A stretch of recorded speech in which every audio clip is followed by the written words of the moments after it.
Ով ենք մենք, մեր հավատն ի՞նչ ա, ինչի համար ենք եկել աշխարհ, երկրում, ի՞նչ պիտի անենք, զորությամբ թույլ, շատ անգամ օտար թագավորների կողմից նվաճված, ազգի զավակ անմահ քանաքերթին,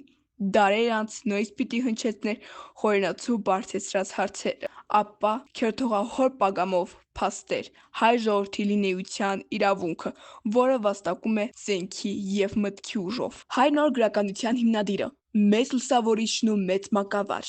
ոչ միայն նախանշեց այն ճանապարհը, որը պիտի ընթանար գրականությունը, ցույց տվեց լույսի ակունքը, որը պիտի արթնացներ մանուկների միտքը, ոգևորեր ազգային ոգին։ Գրականության նոր լեզու,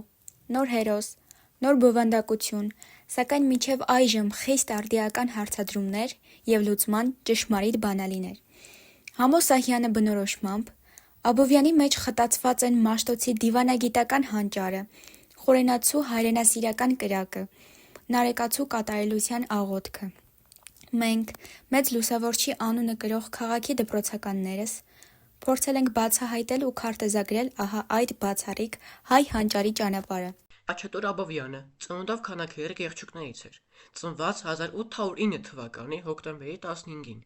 Նախնիները արարատյան աշխարհի երևելիցներն էին, մարդկային բարձր առաքինությունների տեր ու պատկառելի այրեր, որոնց հետ հաշվի էին նստում ժամանակի հայոց հոգևոր ու աշխարհիկ պետերը։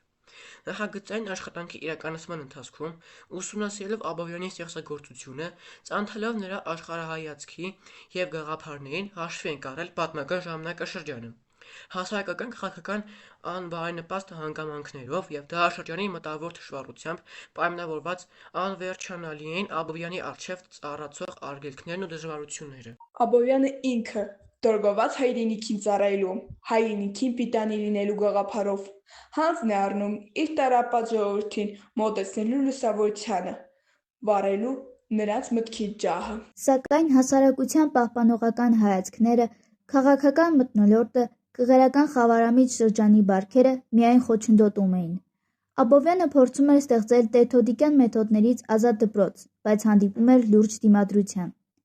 Հանուն նոր դպրոցի ու գրականության հետադիմության դեմ մղած իր պայքարում Աբովյանը չէր ստանում գետ-բարոյական աջակցություն իր ազգակիցներից։ Սեփական գրվածքները հրատարակելու, ժողովրդական բանահյուսության գոհարները հավաքելու համար նա կարիք էր զգում նյութական օժանդակության, որպիսին ոչ ոք և երբեք ցույց չտվեց։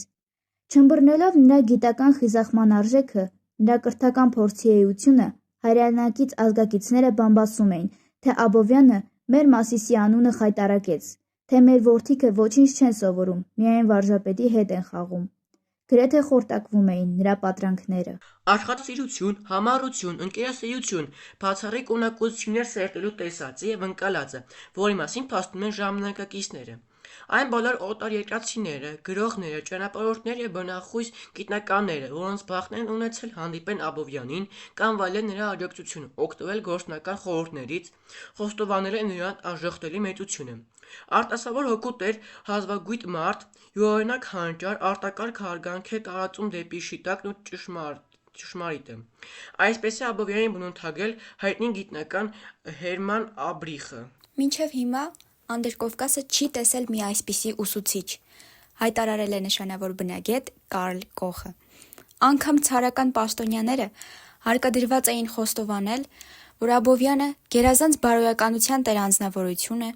և հույժ ջանասեր, հատկապես իր ուսուցչական պարտականությունների մեջ։ Կարևորել ենք նրա թողած ժառանգությունը մանկավարժության, հայ նոր գրականության, աշխարհաբար լեզվի, թարգմանական գրականության միջոցով,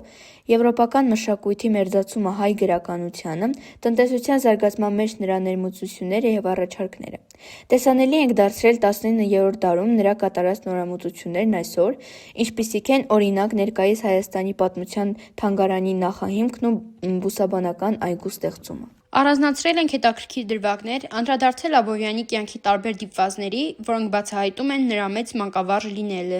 Ընդգծել ենք նրա գործունեության ազդեցությունը հասարակական տարբեր խմբերի, հայ ազգի և հասարակ մարդու վրա, նրա գործունեությունը լուսաբանել պետական քաղաքական գործիչների հետ ճանապարհորդությունների լույսի ներքո։